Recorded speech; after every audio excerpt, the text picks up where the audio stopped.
de ustedes no. Bien, entonces les doy la bienvenida. Muchas gracias por asistir. Vamos a continuar. Estoy todavía en el prólogo. ¿Sí? Y el día de ayer estaba viendo lo que es el positivismo, el naturalismo y el pospositivismo. A ver, mm,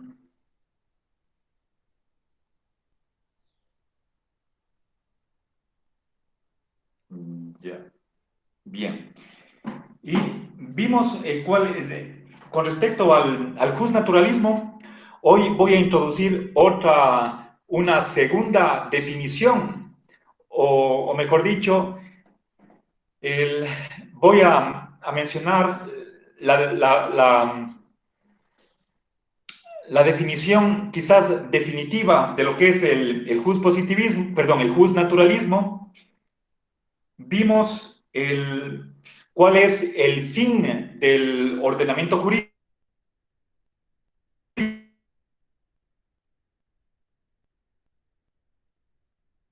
del bien común. Lo que dije del bien común es que es el valor y el deber fundamentales, y además que es lo que justifica el poder político. Entonces voy a continuar a partir de ahí exponiendo otras ideas que están en el prólogo. Bien, entonces estoy hablando del naturalismo.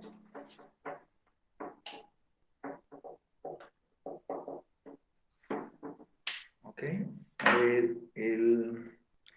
La siguiente idea que quiero exponer es la de que el axioma o el principio del bien común es el fundamento de los derechos.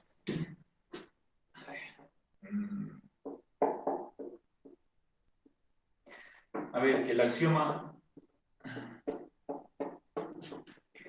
Bien, cuando hablamos de el axioma del bien común, nos estamos refiriendo a que es obligatorio, a ver, que se realice el bien común. Recuerden, la O es el operador de obligación, de deber en la lógica que utiliza Lorenzo. La O viene de obligatorio, es un adjetivo. Y la alfa representa el bien común, o la existencia, la realización del bien común. Anteriormente hemos estado denominando a esta tesis como el principio del bien común. Aquí Lorenzo lo llama axioma. Bien, axioma significa una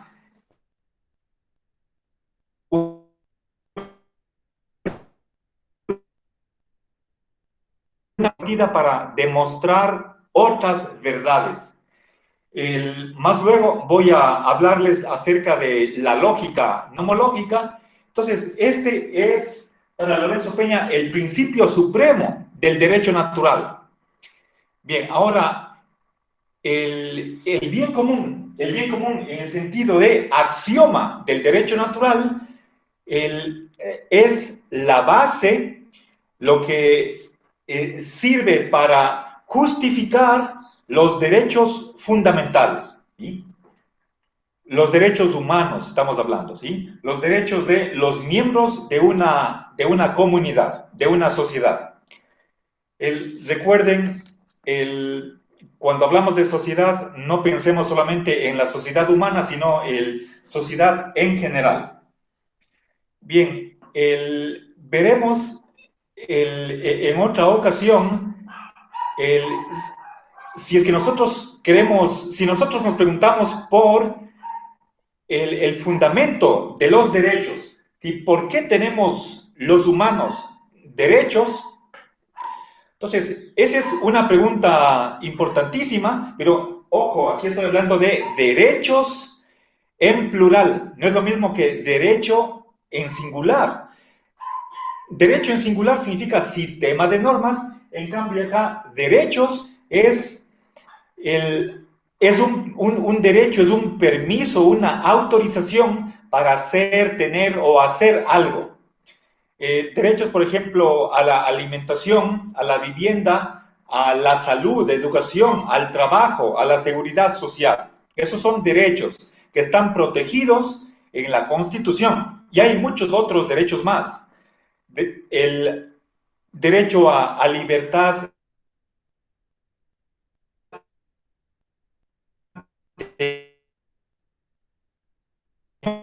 ¿sí?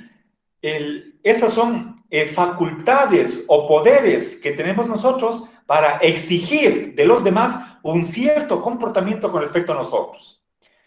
Ya veremos, sobre todo en optativa 4, más en profundidad lo que significa derechos. Y aquí también en este mismo libro de Visión Lógica del Derecho, hay una sección dedicada a revisar el aporte que hizo el positivismo a la fundamentación de los derechos humanos.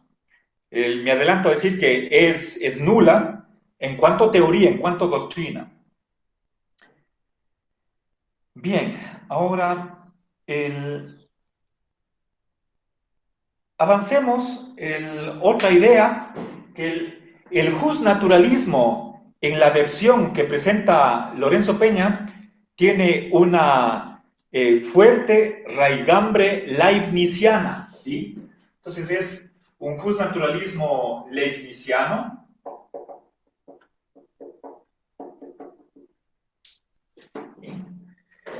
Bien, es decir, Lorenzo se considera un neo-leibniziano.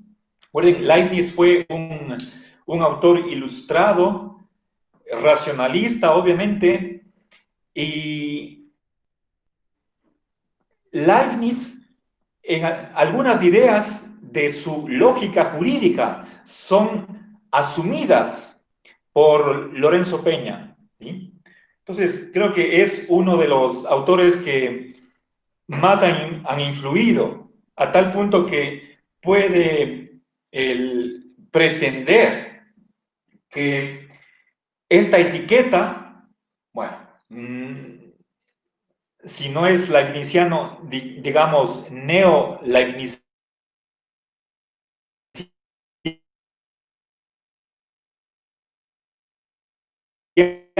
de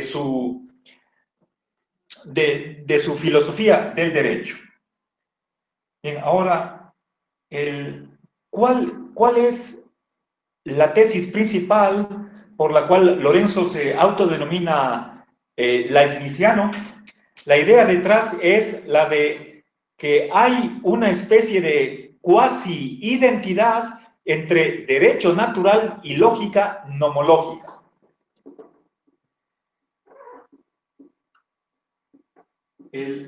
No voy a poner simplemente el signo igual, porque eso sería identidad estricta, sino que voy a poner sobre el signo igual esta tilde para decir cuasi identidad. No es exactamente una equivalencia en sentido lógico, pero algo que está muy cercano a esa identidad. Y la lógica nomológica, ¿sí? Solo por esta ocasión voy a escribir aquí la palabra nomo, que obviamente tiene origen griego de nomos. Nomos significa varias cosas en el griego antiguo, especialmente ley. Pero para los sofistas en el siglo V antes de Cristo, nomos también significa convención, ¿sí? Es decir, un acuerdo al que llegan las personas, una especie de como contrato o pacto, el ponerse de acuerdo las personas para hacer algo. Bien, entonces, por una parte tenemos el derecho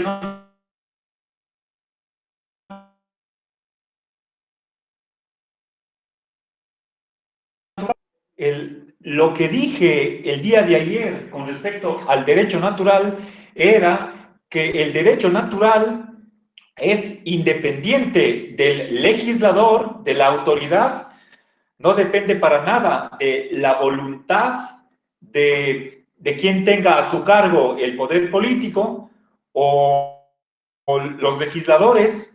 Entonces hay ahí una separación, una independencia del derecho con respecto a la autoridad política y por otra parte sirven de patrón, modelo, de estándar, de canon al que tiene que ajustarse el derecho positivo.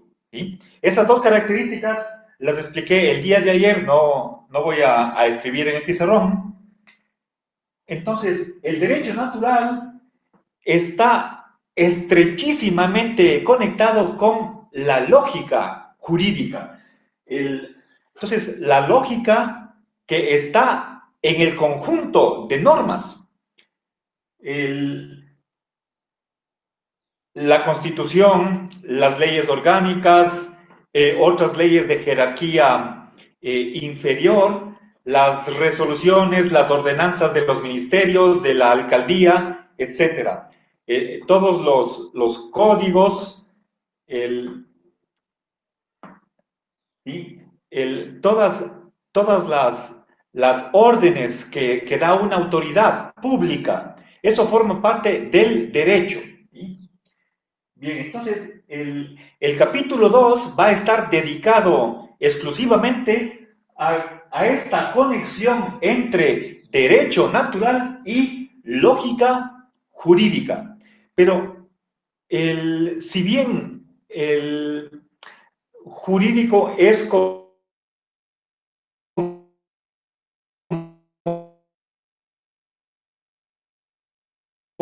nomológico, en esta ocasión utilizar la palabra nomológico, ¿sí?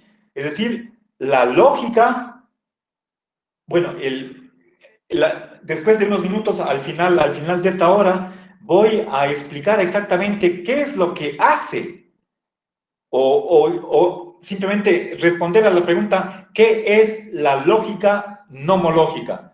Simplemente por ahora, digamos que es la lógica que está presente en el derecho, nada más. ¿Sí? Bien, ahora no quisiera, insisto, no quisiera que confundamos derecho natural con lógica jurídica. En realidad, el derecho natural es algo más amplio, va más allá de la lógica, es decir, hay elementos que están presentes en el derecho natural y que sin embargo no forman parte de la lógica nomológica. ¿Sí? Ahora, bien,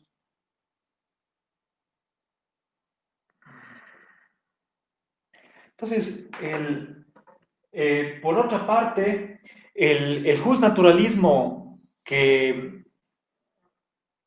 va a defender, que va a exponer y defender Lorenzo Peña, él también se expresa diciendo que es un racionalismo jurídico.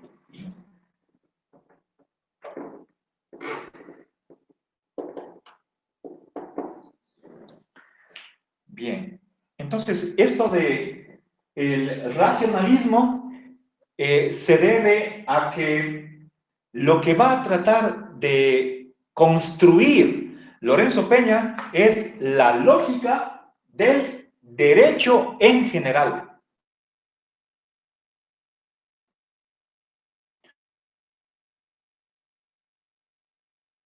Un orden lógico, no simplemente un orden matemático, ya veremos eso con más detenimiento en otra clase.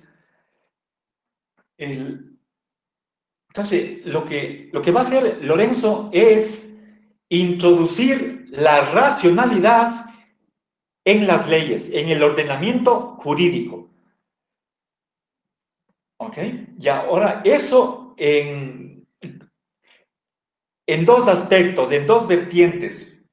Por una parte, a ver, entonces es lógica del derecho, ¿sí? El derecho es lógico, ¿sí? O sea, las relaciones en las que están unas normas con otras, en parte son lógicas, relaciones lógicas.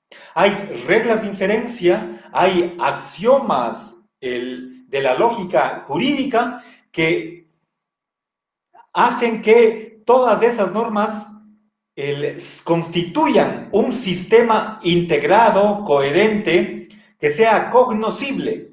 ¿Sí? Entonces, hay una relación de deducibilidad que a partir de ciertos datos, utilizando reglas de inferencia, saque ahí consecuencias lógicas. ¿Sí? Bien, entonces, es una lógica especial que tiene un contenido particular que está sacado, extraído del derecho. Ahora, esta lógica jurídica tiene dos aspectos. Les decía, por una parte es descriptiva.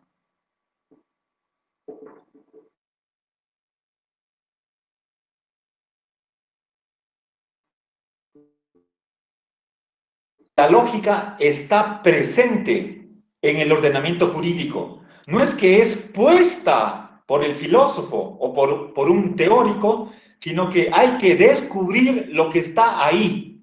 Entonces, ese es el primer aspecto de esta lógica.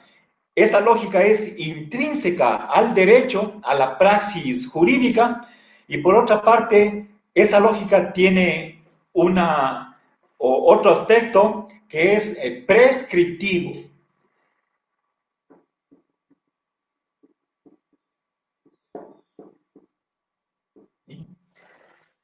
Es decir, tiene fuerza para obligar. Esa lógica tiene que decir cómo hay que razonar jurídicamente. En el caso del abogado acusador, defensor, en el caso del juez, en el caso de los legisladores. ¿Ya? Hay una lógica que está detrás de todo el ordenamiento jurídico y que tiene que seguirse.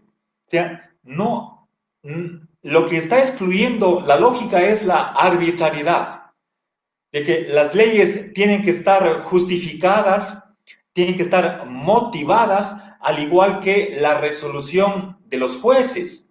¿Sí? No es simplemente cuestión de que un tribunal alce la mano y mayoría gana, eso no. Hay que dar razones. Y en parte esas razones están dadas por la lógica jurídica.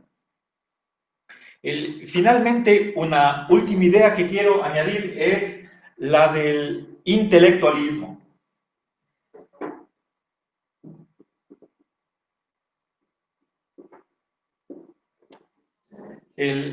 Recordemos,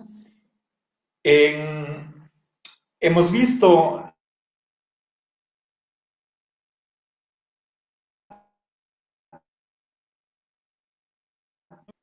hay una discusión que viene desde la antigüedad, puede ser por lo menos desde tiempos de Sócrates, que sabemos que las personas tienen voluntad, tienen intelecto, o si es que nos referimos a animales no humanos, incluso cuando hablamos de abejas, hormigas u otros insectos, ahí podemos hablar de que esos pequeños animales tienen una imagen del mundo y tienen apetencias, tienen deseos, quieren algo que está de acuerdo con esa visión que tienen de la realidad, de su entorno.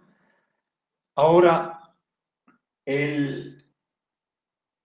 ¿cuál es la jerarquía que se da entre estas dos facultades? Regresando al ser humano u otras personas que están cerca de nosotros. ¿Qué está por encima de qué? ¿El intelecto o la voluntad? ¿Es la voluntad sumisa, obediente a lo que diga el intelecto, o al revés, tiene autonomía de obrar? De modo que, por más que la razón, el intelecto diga algo, la voluntad tendría una supuesta libertad para actuar movida por sí misma, aparte de lo que le sugiera o le aconseje la razón. Esta segunda posición es la de los voluntaristas, mientras que si creemos que una vez que el intelecto o la razón indica el camino, la voluntad lo que tiene que hacer es cumplir, el acatar esa voz que le da la razón. Bien, entonces Lorenzo es intelectualista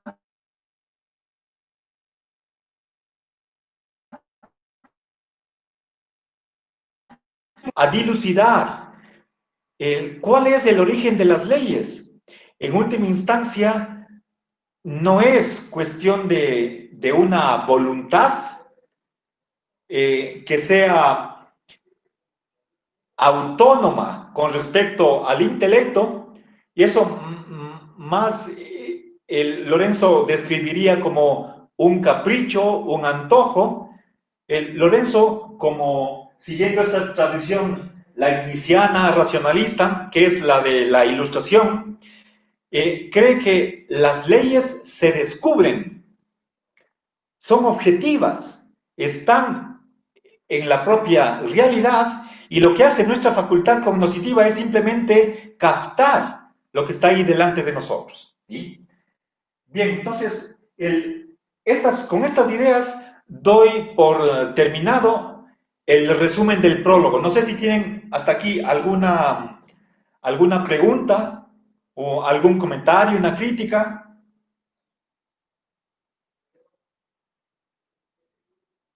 ¿No? Entonces voy a tomar una foto del pizarrón. A ver.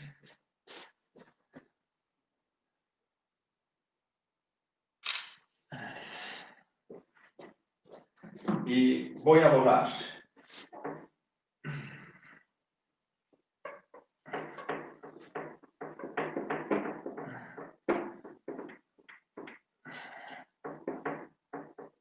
A ver, voy a detener aquí la grabación para... A ver, sí.